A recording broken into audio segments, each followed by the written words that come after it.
This is Perich, and you're listening to the Capes and Lunatics podcast.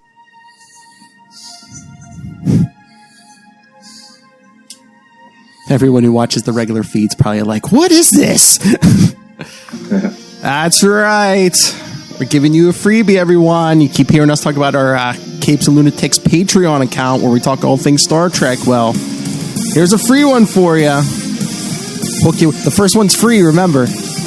Anyway, for those of you who've never listened to the Star Trek stuff, yes, I am your captain, Phil. Joining me as always, my first officer, spends all her time in 10 forward. It is. Hey y'all, it's Wolf Hellfire. Captain, my dear captain. And my science officer, you can tell by that mustache, it's Lieutenant Commander Charlie, the Professor Esser.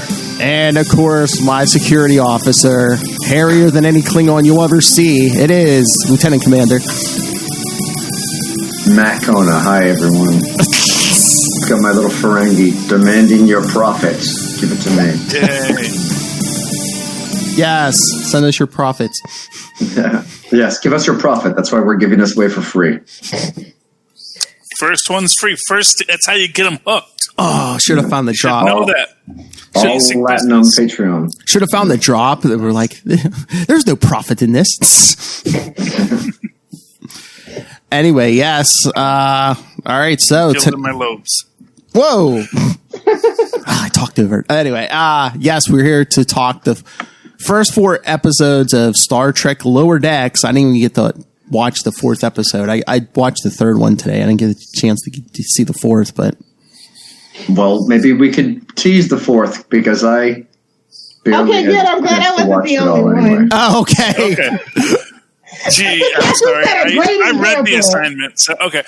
So we won't talk about the 4th. Let me just say the 4th episode, it has some nice dynamics. But I really think the first 3 episodes give you the strong arc of it. Where you do see how we're going to establish and present everyone and get through it. The 4th episode builds off of what we established in the 3rd episode, but then gets more into the dynamics between Mariner and the captain, which I think actually play out quite nicely and is well worth the watch. So I hope you guys all do. We'll talk about that later, and keep your notes, Charlie. Keep your notes. I got my notes. Don't worry. It was good. Whoa, it's good. I thought this was a no-note zone. I was berated. Oh, man. There's a the quality. So there is this one, because this is actually the one quality I really wanted to talk about episode 4.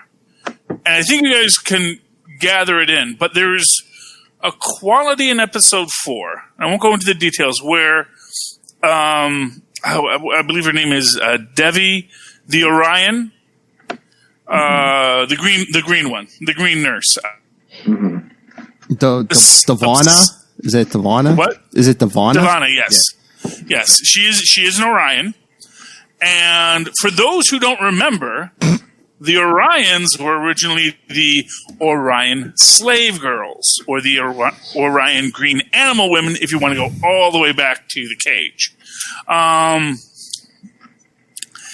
And there is something that's said about them in the original series about Orion women, basically their need to please. And they do lean hard into that with her in this idea that she wants everyone to like her to the point where it becomes kind of a unhealthy obsession for her. And I thought it was an interesting way to kind of split the difference of the classic Trek, arguably, culturally insensitive view of Orion women and what they're trying to establish and how that works in the universe. But it's interesting. I don't know if anyone caught that in any of the earlier episodes about Davani being a little too eager to please everyone and maybe having too much of a desire to put herself in a position where she has to be liked, otherwise she feels uncomfortable in the situation. I didn't look too. I didn't look that deep. All right. Into Well, that. I mean, we just said we weren't going to talk about episode 4, but okay. Okay. So anyway, all right. Well, it's a character theme. So all of the characters do have pretty strong thematics to them. Although right now we're mostly dealing with Boiler and Mariner. Boiler and Mariner are our main Sam and Diane. Let's set the stage for people who have no concept of it, because maybe not everybody has CBS All Access. Just to summarize it, it's a cartoon. First of all, it's an animated. I don't know. Is cartoon too? Is there a stigma behind that? An animated show. I mean, it's a fun comedy-esque TV 14 cartoon. Adult animation. I was gonna say like an adult. I wouldn't say adult animation. Not yet. Anyway. Yeah, it's like It's TV not Rick 14. and Morty. Let's not get carried away here. Well, I know. In episode 3 today, it said it was TV 14 for violence. I mean, it wasn't like it's not like I mean, there's censored does swears. CBS even know? Like, I feel like the censors are like the movie censors at this point. Like, really, you call this rated R? Back in my day, this was PG-13. Yeah. Nobody tell Rob. Yeah. I don't know. I mean, it's all right. I haven't embraced it fully. I don't know, just because it's Star Trek and I'm not used to like funny Star Trek. I mean, even on the series, you'll get like a joke or two, but it's just like this is a little. Because all of Voyager and Enterprise is a joke to me. Boom! Whoa! It's not like a mic drop, like a mic thrown across. I kid. We all in this household we love Janeway, but that's the only thing I love about. Fine, then tell me what the Janeway maneuver is.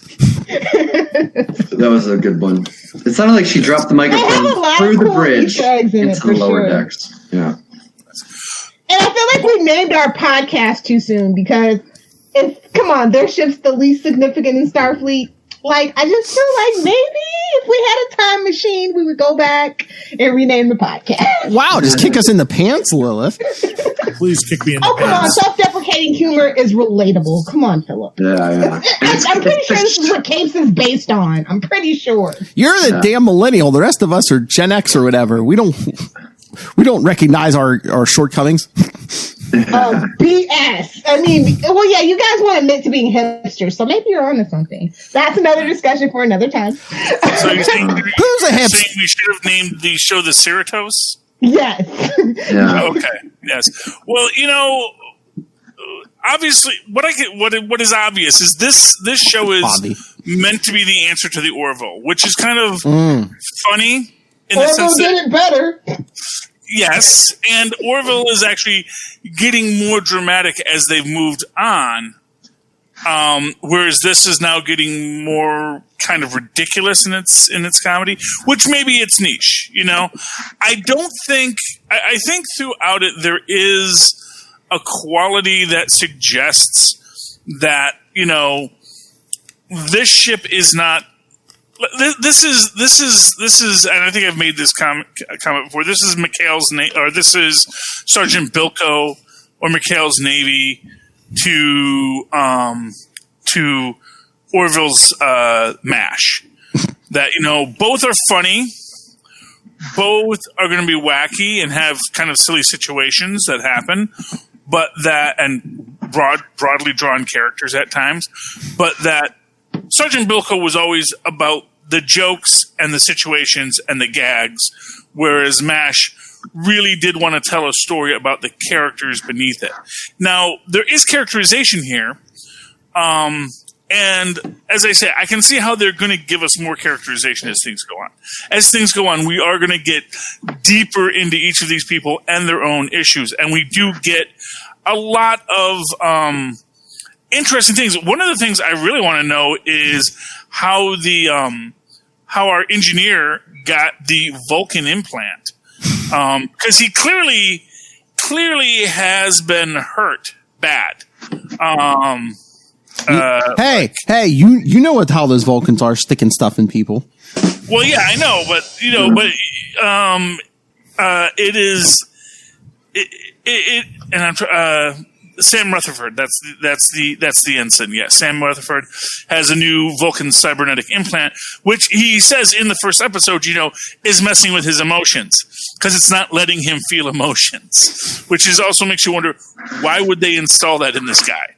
But you can see he obviously got caught in some kind of tragic plasma fire accident that has damaged his head and possibly part of his brain significantly. And so there is clearly a tragic backstory that we just haven't gotten yet. But I imagine we will get it. I don't think it'll be that tragic, though. The way that they're. Well, you never know. You never know with these kinds of shows, and that goes into what I was saying with Devani and the idea that there may be a deeper cultural thing that they're going to explore through the humor. Sergeant Bilko was all laughs, but they actually still had heart for their characters. There were times where they work between all of the characters to build their own lives within their own broad comedy thing. So even Doberman gets a love story, Everybody's going to get a story where they get to be a character worthy of our appreciation, I think. At least that's the hope, and we'll see where they go with this. But so that's interesting. The character of Mariner is probably the worst thing on the show because she is so cocky in the first 2 episodes, and she never stops being cocky. But is she just hiding her pain? She clearly has a lot of pain because clearly her relationship with her mom and dad are both really messed up. Oh, yeah.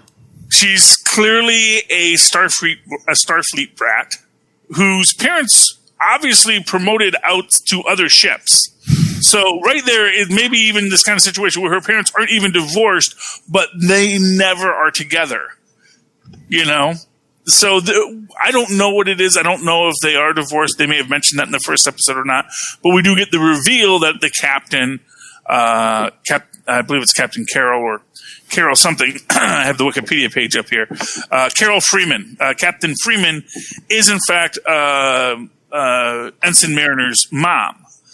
And she does not want her daughter on her ship because her daughter is problematic. Have we learned nothing from the Wesley incident? Have we learned nothing? Well, to be fair, Wesley was. He was not this cocky, and he also wasn't. She really grates on me the wrong way, and the second episode really makes her awful. Because, and I guess it's actually Boimler, not Boiler. I'm not sure. I thought it was Boiler every time I heard them say it, but Boimler, of course. Boimler, Boimler. BOIM. So it is Boimler. Yeah, BOIMLER. Okay, yeah. So Boimler he's a typical nerd, super nerdy, which is fine, and wait.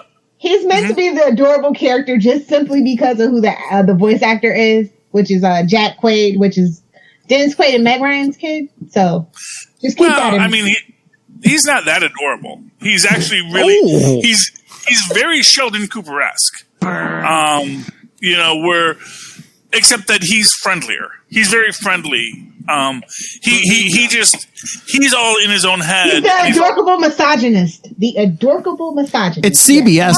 It's CBS. They need like a Sheldon Cooper on every show now. Yeah. Well, I don't think he's a misogynist in it. I think, and you can disagree with that. But, I don't see anything that makes me think he's a misogynist. I think he just really hates Mariner because she is so freewheeling, as it were. And yes, in episode 2, that is like the worst aspect of it. And that is why, episode 2 killed me on this series. I did not want to watch this anymore. I suggested this as episode 1 because episode 1 is kind of cute. It's like, what if you did a Sergeant Bilko for Star Trek, you know? And I could see that. It's wacky. It's zany. It works for me. You know, and then the second episode is literally all about how the guy who is very knowledgeable about things, who's really dedicated to his work, is completely incompetent, and the person, the complete slacker, is like super hyper competent and is cool and is doing all the things. You know, because you got to throw out the book because there's books for jerks. Why are you reading books all the time? And I just thought that is like the most disgusting thing. And there is a thing at the end where he kind of gets a redemption, but then they also make him into a huge Sheldon Cooper about it. And it's like, oh God, that it was just the worst ending of the worst setup. Where, you know, so not only do you have what turns out clearly to be Mariner just throwing him a bone and being, you know, kind of tee-heeing her way to make him feel like a big, strong man, which is disgusting in its own right. But then when he has that moment to be a gentleman about it, he instead decides to be Gaston. And it's just, it is abysmal. So if you can not watch the second episode, I highly recommend it. The second episode of the 4 is the abomination that should not exist. Oh, does anyone disagree? I didn't find it that bad. What, the second one? Yeah, it was okay. I mean, I'm not like this isn't my kind of flavor for Star Trek, and like it kind of annoys me that this is like a lot of people's first like taste of Star Trek. Like I was reading a lot of reviews, and I was on Twitter and Reddit, and it's kind of a shame. Like I don't think that this puts the best foot forward for the Star Trek franchise. But then I felt like that about the movies by freaking J.J. Abrams. So, I mean, you know, but whatever keeps the franchise alive. Yeah, I mean, I don't think it's any. I mean, anyone who's been here for Star Trek for a while, I don't think it's their favorite. But I mean, now that you bring it up, do you think it's supposed to be like a gateway drug for people who weren't in the Star Trek before? Maybe like some of the young people. Absolutely, this is who it was made for. This wasn't really made for. Like, there are tons of really cool Easter eggs if you've seen like the whole entire franchise. I like that all encompassing aspect of it so far, but it's kind of like Arrow. This is Star Trek's very Arrow. There we go. Oh, how dare you! Not quite. There's a little bit of knowledge, a little bit of love, but not really. Straight up cash grab. There, I said it. I mean, it seems like it's going to be its own little island because none of the other series are going to reference it at all.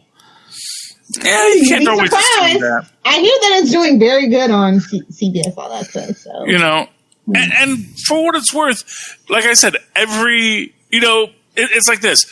MASH isn't going to mention Sergeant Bilko necessarily, but if they were in the same franchise, I could absolutely see some kind of reference to the Ford, or so I could hear someone make mention of, oh yeah, I was I served briefly on the Cerritos. There's some weird people there, I could see that coming into an episode. Because remember, Arrow and Big Bang frequently referenced each other in very subtle ways. So just keep that in mind. Bazinga. Yeah, I mean, I would say I'm kind of on the same page with Lilith. Like, I didn't find it. I'm taking this sort of with a grain of salt. I don't really think it's supposed to be a gateway for fans to check out old Star Trek or even the new stuff that's on CBS All Access. I think this is more for parents who grew up on Star Trek and they want to show their kids something that they'd like, and then maybe they could convince the kids to watch a couple episodes. Or, it's like watching a Pixar movie that's majorly marketed for kids, but there's some smart jokes in there that the adults can still enjoy. And so when you get an O'Brien reference or dilithium crystals and things like that, you're like, it makes them feel a little nostalgic, even though it might not be for them. Like, it might not be for the people like us. And, Charlie, obviously you have some some harsh feelings. Yeah, opinions. Well, I mean, you're entitled to them. Because, like I said, I think the third episode gives me what I wanted from that second episode, which is we get to see Boimler really in his moment. Mm-hmm. You know, where his obsession and his desire to just prove what a great Starfleet person he can be really comes into its own, where you really get to see his nerdery pay off. You know, and I think that on that same level, you know, Mariner, you know, does finally have her choices come back to show you don't know as much as you think, and that there is, you know, that, you know, the people, just because you hate commanders doesn't mean they haven't earned the right to be there. And I think that is that, and that of course is the central thing with the first officer, trying to see what his name is. Is it with the beard? Rutherford. Is it Ransom, or is it Ransom? That's right, Ransom. Played by Jerry O'Connell. When she's with Ransom, and Ransom essentially proves himself to be a very capable officer. That, you know, that as much as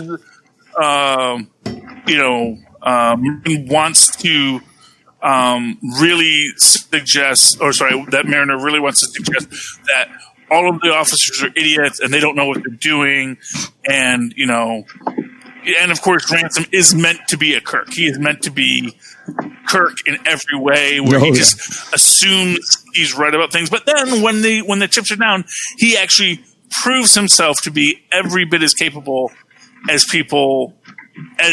a first officer should be. And that is one of the things I love about that episode, where she actually gets that grudging respect. But then, of course, Ransom proves himself to be a complete jerk, and instead of acknowledging a mutual respect, kind of does to, kind of basically pulls the rug out from under Mariner to say, now you're in the brig, and for disobeying my order. Which is, again, stupid and ridiculous, though not necessarily outside of the character that is established for him. Because we're supposed to see him as this Kirk-like character, but that's not actually Kirk. Where Kirk really would be reasoned and intelligent. This is a guy who's just kind of a very capable, jerky kind of guy. And I think that's what this show is trying to give you this idea of, is that Starfleet is the best of the best, but they're also still people with a lot of quirks and characteristics that, you know, a lot of time are going to grate on people and aren't going to be correct. I remember there was, I think it's when Picard gets captured by the Borg, and then the Enterprise has that new captain who's very, like, you know, why aren't you in uniform, Deanna Troi? You know, what kind of ship does he run here? He gets captured by the Cardassians. Yeah. Oh, the Cardassians. That's what that was. Okay, I forget which episode that was. But Captain Jellicoe. Captain like Jellicoe. The fact that I'm sorry, Captain Jellicoe. Oh yeah, Captain Jellicoe. Oh, he's a Jellicoe captain. Sorry. Anyway, but I like the idea that, not everybody is going to be, not every ship is going to have that group of people that connects on just the right level. And arguably, the Cerritos, actually, all of these people, yes, they are supremely dysfunctional, but they're dysfunctional in just the right way that it works.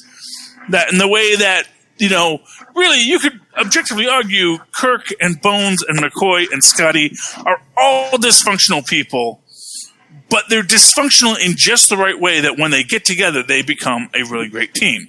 You know, I think you can do that with. I think all of the shows have that, where you know, when you think about, you know, the cast of DS9, you know. Bashir being, just this kind of wide-eyed, genetically altered. What was he? Genetically altered, spy obsessed kind of guy, and nothing about these characters should work, but when they get together, they work. I mean, honestly, the O'Brien Bashir relationship is always fun, and again, two very dysfunctional people. Chief O'Brien, the greatest officer in Starfleet history. Yes, Yeah. which that of course is and for what it's worth, yes, he was. Thank you. That's the thing. And along those same lines, again, that episode 3, we get the codification of the classic miracle worker idea. Which as we got from Relics, where Geordie LaForge is like, it takes me this long to do it. It was like, but how long will it really take you? It's like, no, you have to, which is an interesting thing, because clearly LaForge, and although to be fair, that is telling, because LaForge wasn't a chief, he was a lieutenant commander, which means he didn't come up through the ranks. Because if you're a chief, it means that you're a non-commissioned officer, as opposed to a commissioned officer, which was when you're a lieutenant. So, yeah, but having come up through the ranks, you know about building in the slack time, and that's how you get to be called a miracle worker. But didn't they call him chief engineer before? I thought they would. He was the chief engineer, but his rank was never. Yeah. So Scotty's rank was chief. Chief O'Brien is actually chief. It's a Navy thing. I don't know why they do it that way, but it's a difference in the rank that you go. It's similar to becoming a master sergeant, which is a very high rank within the Army, but among the non-commissioned officers. So,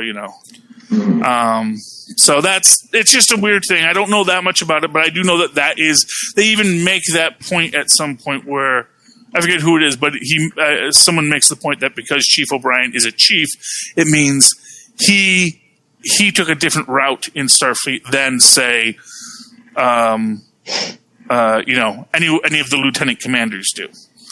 So it's just a weird differentiation. So, but I just think, yeah. So I'm sorry. No, I don't know. I don't know if this show just rubs me the wrong way, just because it's like every other Star Trek we've ever gotten, it just seems like, here's some of the best of Starfleet, one of the best crews. Every show, it's been like that. This one, it's like, oh, look at these guys. They're the worst. They're, it's like a complete opposite. Well, no, but that's the thing.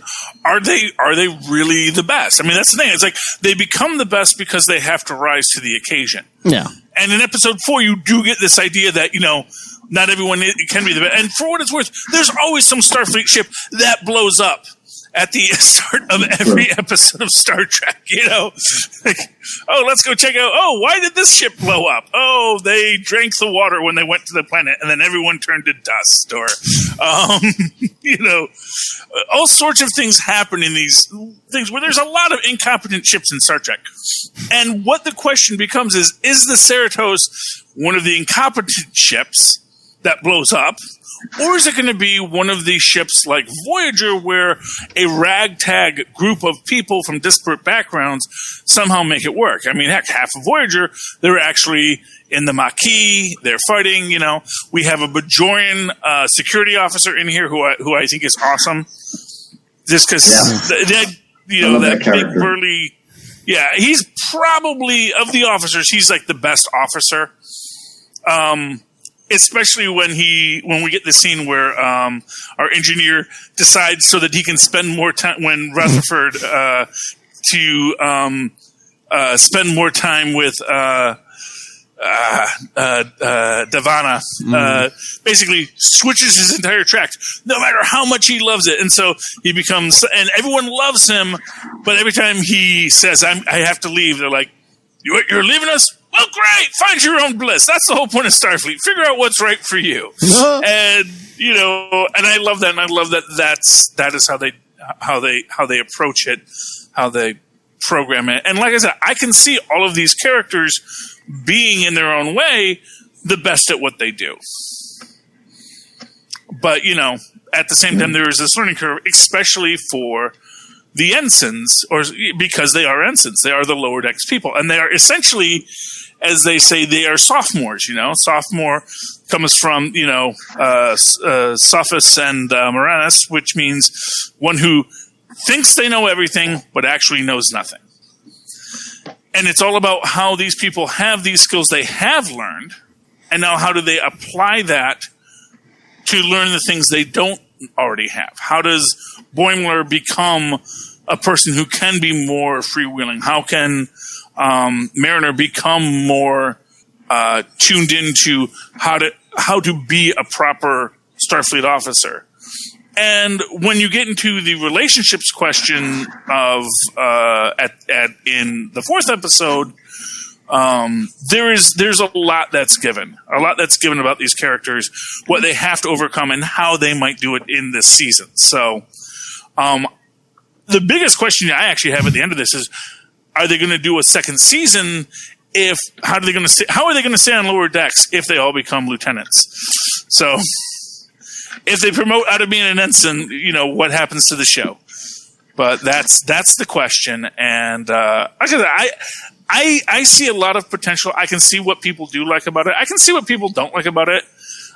Because again, I think if you're an older school Star Trek fan, the Orville is better objectively.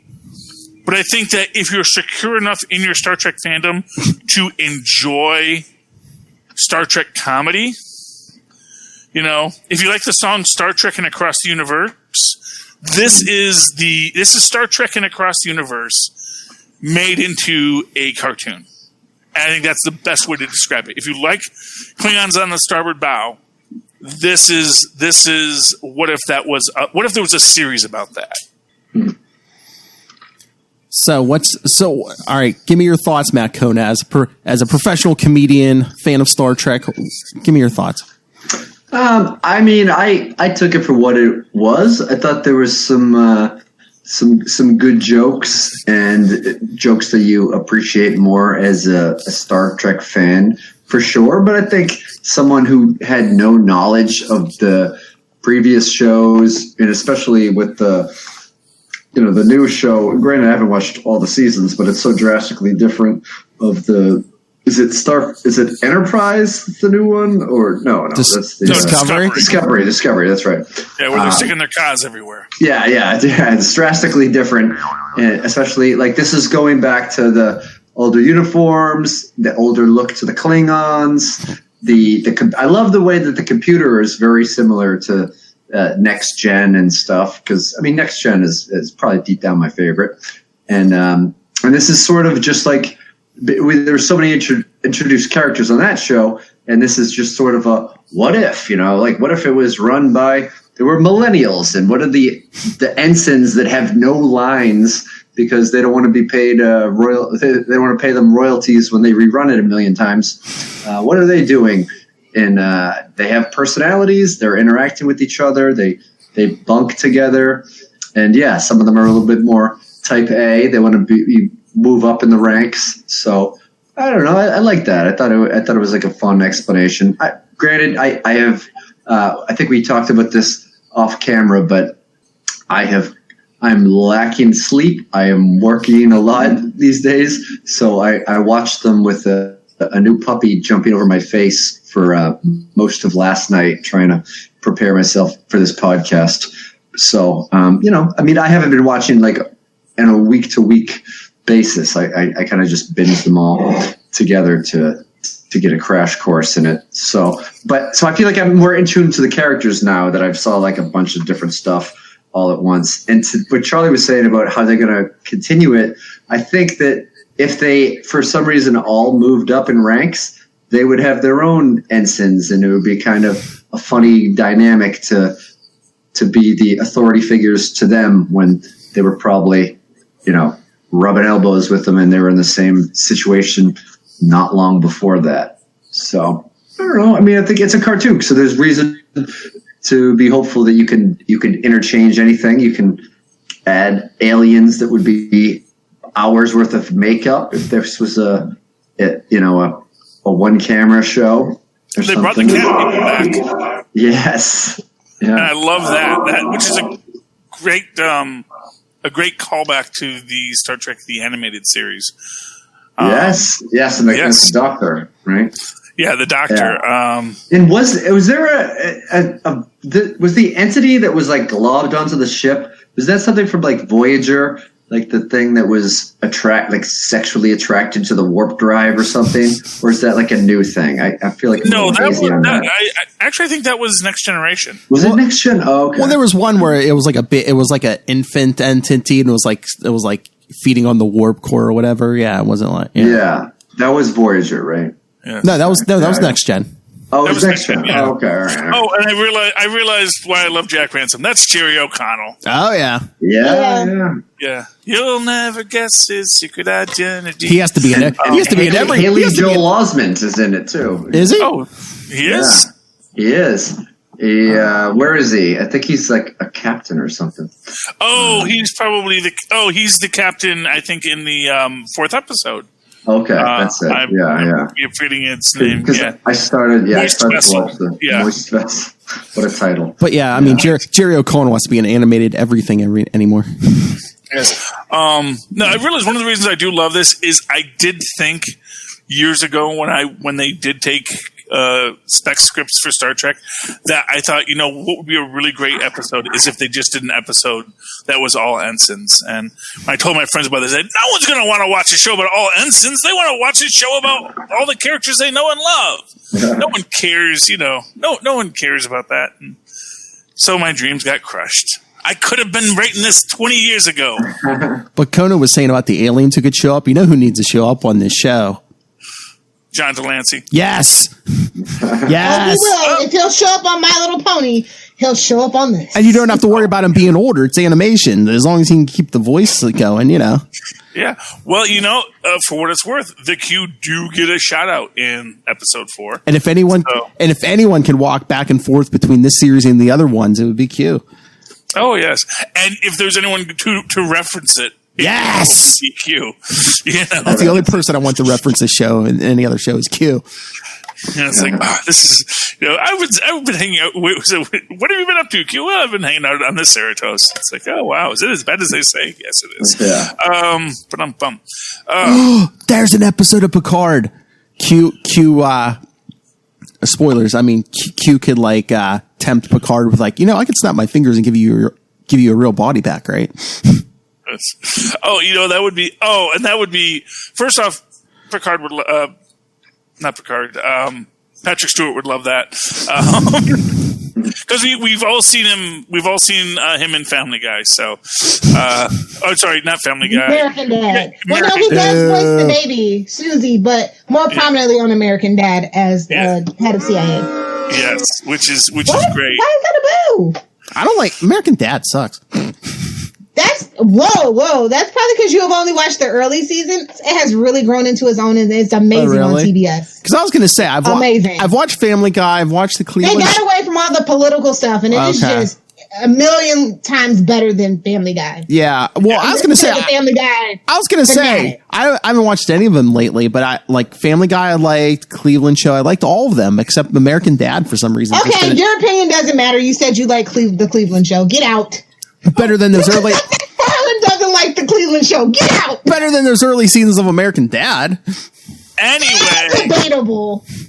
Anyway, and you should know she's always talking about how much she loves American Dad. Don't you listen to this show, Phil? He only waits for his time to throw in a drop. Don't you know, Philip? Yes, but he's a drop DJ. Exactly. So yeah, I'd love to see Q on this. I'd love to see Patrick Stewart come on because we don't know when this is set. This actually might be set during the original run of Next Generation, so they could actually have a real interaction with the Enterprise. In fact, I could see that being the final episode of the season where. Oh, and maybe that's where they're the ship that blows up at the start of the episode. Yeah, I also feel like the characterization of the Ferengis was a little, Matt Kona was personally insulted.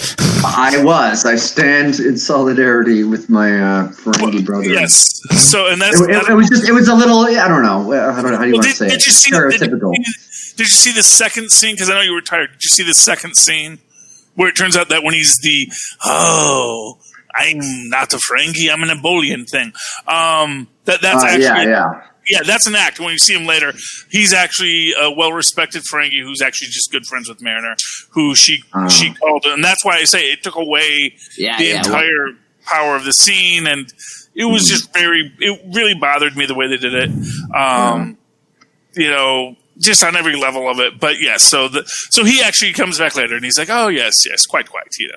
Oh, okay, gotcha. But then again, in that way, he's also not the most Ferengi-ish Ferengi, in his own way, because he doesn't really talk about how much he got paid for it. And I think a Ferengi should always say, Latinum's always good here. Well, I am curious if there were any other, if Nog ended up being an inspiration to future young Ferengi who didn't want to pursue profit, but maybe he was just the exception to the rule. So, yeah. Well, we see like little Borg children in an episode. I forget which one, but at some point, I'd like to see an animated version of the Breen, the most mysterious and strange of. I don't remember who the Breen were. The Breen were always referred to on Deep Space Nine because they dealt with Cardassia and they lived on like an Arctic planet, but they just had helmets, so you never really saw them. Like helmets with the yellow line through them. I see. Yeah, because he probably didn't breathe. I'd like to see, stuff with Morn's race. That'd be cool. I'd like to see Morn when he had hair. All those things would be great. But that's another thing is they could really bring in any of the other Star Trek characters into this show very easily because they all love to do animation. Yeah, and they all love a paycheck. They love paychecks. And there's no conventions to really get those personal appearances, And that's why I know John Delaney is eventually going to show up. Oh yeah. It would not surprise me if we don't see George Takei before too long either. Oh my! Admiral Sulu. He's like had some kind of iron lung to keep him alive. Because if this is even. Yes, I can see. Well, like they put Pike into, just see him roll it. Unless he was stuck in a transporter like Scotty. Yes, that could work too. Anyway, oh goodness, or just draw him. He's old. Just draw him like he looks now. Just I'm very well preserved. Yes. Lilith, your thoughts on this series? If I was going to recommend an animated Star Trek show, it would be, Star Trek, the animated series. This is just kind of like this meddling feeling of meh. It's like just a general malaise of for me. But anything to get the kids into Star Trek, Not going to knock anybody who enjoys it. I'm glad that there's now something for everyone in the Star Trek universe. You can like the movies, you can like the shows, and be wrong as hell. And I'm just going to be over here enjoying Next Generation and Deep Space Nine and rediscovering my love for Janeway because I'm currently in the middle of a Voyager. Yeah! Nice. Yay. That's right. Voyager's great. But will you continue to watch it even if it's not an assignment for our Patreon exclusive podcast that those who are listening for free can now subscribe to? I feel like I want to binge it. I feel like this is more of a bingeable show. Like, I don't think this is a wait for week to week kind of show. And I think that's where CB All Access kind of knows. That's why all their shows are kind of like this. They know what people will do. They will subscribe, binge it all, and let that free trial expire. So, well, they're on to our scams, guys. So, if you have something else on CBS All Access that you're watching, it helps, because I don't think that I would just subscribe to CBS All Access for this. Well, this one's very bingeable because all the other shows they have on there now, like Picard and Discovery, they're all between 40 some minutes and an hour. These are 20 some minute episodes. And that's the nice thing about animation, yeah. Yeah.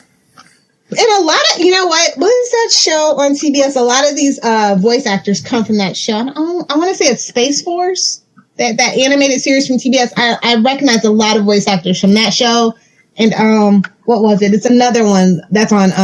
I think it's Space Force because isn't that? Yeah, it's Space Force, and then it's something FD that a lot of them came from too. I only casually watch that. It's either Netflix or Adult Swim because those are the only places I watch animated shows. So I'm assuming one of those two places. Space Force is the live action one with Steve Carell. No, that's Space Fleet. No, that's Space Force. Yeah, it is Space Force. Yeah. Oh, then what's the one on? It's a Netflix show. What's the animated show then? That I'm I think I know which one you're talking about. And but maybe she's in the live action, but it is saying that Tawny Newsome, who plays Mariner, is in Space Force. So maybe she's in the live action one though. Okay. Yeah, I watched a couple episodes of that. I like that. I think that Steve Carell is great, and I'll watch him in almost anything except for The Office. What? Don't at me. That's what she said. She's Gervais all the ways. Yeah, I'm kind of one of those. My first introduction to Steve Carell was on the short-lived The Dana Carvey Show, or the Taco Bell Dana Carvey Show, and him and Stephen Colbert were on it. It was just a sketch show. He was really good on that. Yeah. Some people say he's the poor man Stephen Colbert. I say Stephen Colbert is the poor man Stephen Carell. I'm just saying. No, they're different muscles. Yeah. They're good friends, by the way. They would enjoy that joke. Yeah. I'm sure they would. They're both not poor anymore. Exactly. Yeah. They're out of Jon Stewart's shadow, yes. Yeah. That would be a good podcast episode. Okay, guys, convince me. Why are you the better Steve? Yeah. I mean, I'd be interested, like, later on down the podcast line of doing a recap when, like, the season ends. You know, we can all, like, binge it together. Season discussion. Yeah. I mean, like, I kind of agree with this is, like, a fun show to watch a marathon of. I mean, I might watch it, like, week to week, but depending on the schedule or life in general, it's not like must stream TV. And that's all of CBS's all access shows. Like, I'm just gonna say it. But this show specifically, if we were going to review it, I say we wait till the end of the season. Sound like a plan, Jan. Although take your notes, Matt. I have enjoyed CBS All Access though. Like they had some, I don't know, like there's some like true crime show that you could watch each episode. It didn't matter like the order that you watched the episodes in. Is that the murder one your wife likes, Charlie? Well, she doesn't actually. I mean, there was one. I think it was called Confession or Interrogation or something. Interrogation, yeah, that was it. Yeah. And I like thought that. was good. I don't know if she's watched it since she first watched it because my wife doesn't do the streaming very much.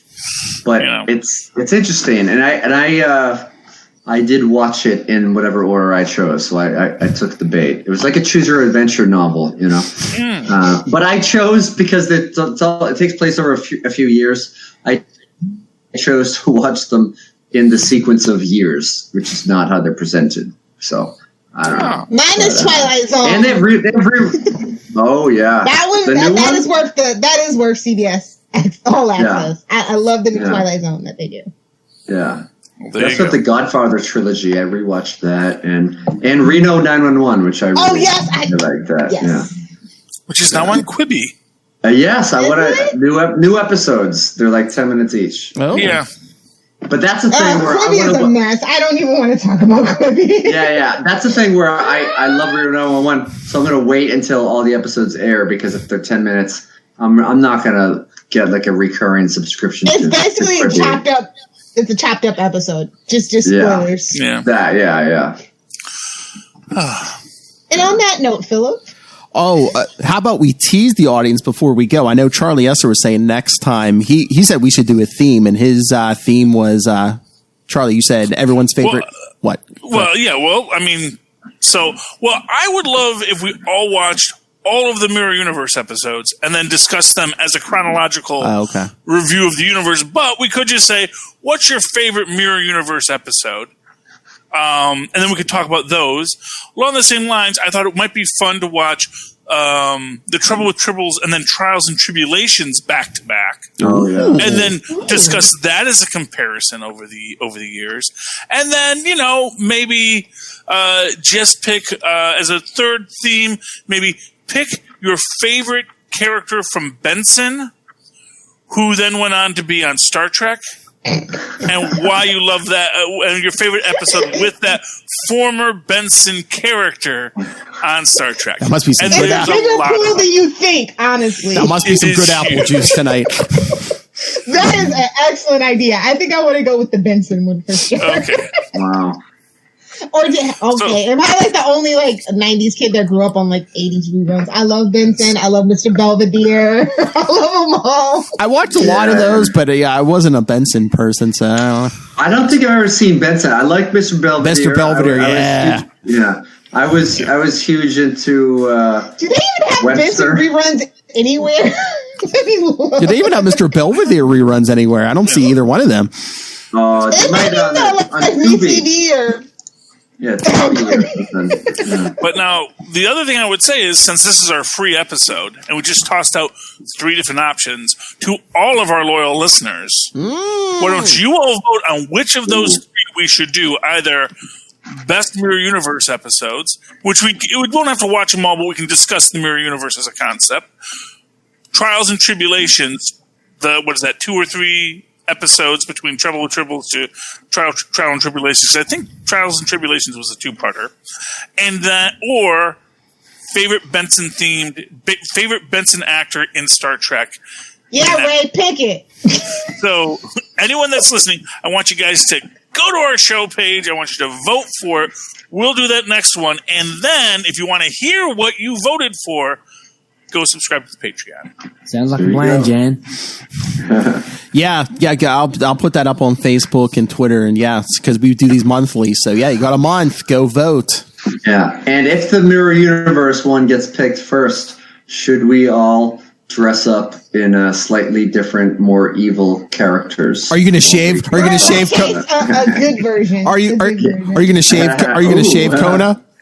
Probably not. Maybe I'll trim the beard. I don't know.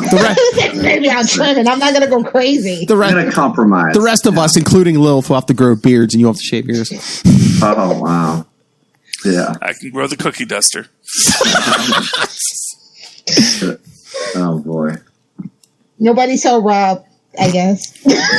What? He said cookie duster. He didn't say Key West butt tickler. Come on. It's enough innuendo that it could warrant a place on the Wade's World podcast. What the F? Okay, so so we gave you a free taste of Starfleet All Access. So like we said, if you want to check this out on a monthly basis and help support our podcast, please go to patreon.com/capes and lunatics. And hey, if you want to send us feedback go subscribe. Then if you want to send feedback on the episodes or suggest, hey, we're all for the listener feedback. Tell us what you want to hear us review. Email us, capesandlunatics@gmail.com, or call the voicemail 614-382-2737. That's 614-38-CAPES. And you might be saying, hey guys, I can't remember your Patreon address. Well, hey, you can find the link to that, the social media, the YouTube, all of it, all in one place. That's Linktree, linktr.ee/capesandlunatics. Everything is there. All right. First Officer Lilith Hellfire, where can people find you besides space? If you guys want to talk nerdy with me, you feel free to find me on Twitter at Lilith Hellfire, on Instagram with the cool kids and the hip grandparents at Lilith Hellfire 86, or at Lilith Hellfire 69. Pickle. All right, Matt Kona. You can find me outside of my apartment building at 4 a.m. trying to make a puppy use the restroom, not on the rug. Or online at Matt Kona, MATTKNOA, #bags under my eyes. Did you say KNOA? KONA. Okay. Kona. I thought you switched the O and He's sleep the deprived. Leave him alone. I know he's ready. K-O-N-A? I know he's ready to say. See you later, bunkie. See ya. Charlie Esser. Well, if you'd like to write to me in that old-fashioned email way like they did back in the 90s when Star Trek was king, do so at superconnectivityblog at gmail.com. That's superconnectivityblog, all one word, at gmail.com. And, of course, if you'd like to, you can follow me on Twitter. I don't know why. I'm barely on there anymore now that Agents of S.H.I.E.L.D. is done, but I may come back at any moment, so please follow me at Charlie Esser. That's CharlieEsser. Look for the 2 E's in the middle. For quality. Bing! Thank you, Maz. It helps remember how to spell your name if you have a song for it. Yes. Jeez. All right, everyone. Thank you for joining us. Again, come back next time. What are we going to cover? That's up to you. It's a surprise! No, it's up to the audience. Your 4-week mission. Pick our next episode. Pick our next special. Charlie Esser says themes. Themes are big with the kids. Themes. Kids love the themes. Be like Matt Pat. Have a theme. Oh, I see what you guys are doing. You and your Matt Pats. King of the Hill was this week. I'm just saying.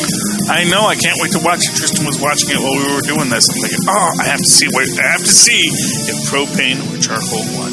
I don't need the Matt Pat. I have the Matt we have Kona. one on Film Theory and on Food Theory. It's a double header. All right. See you next time, everyone. Hailing frequencies closed. Off screen.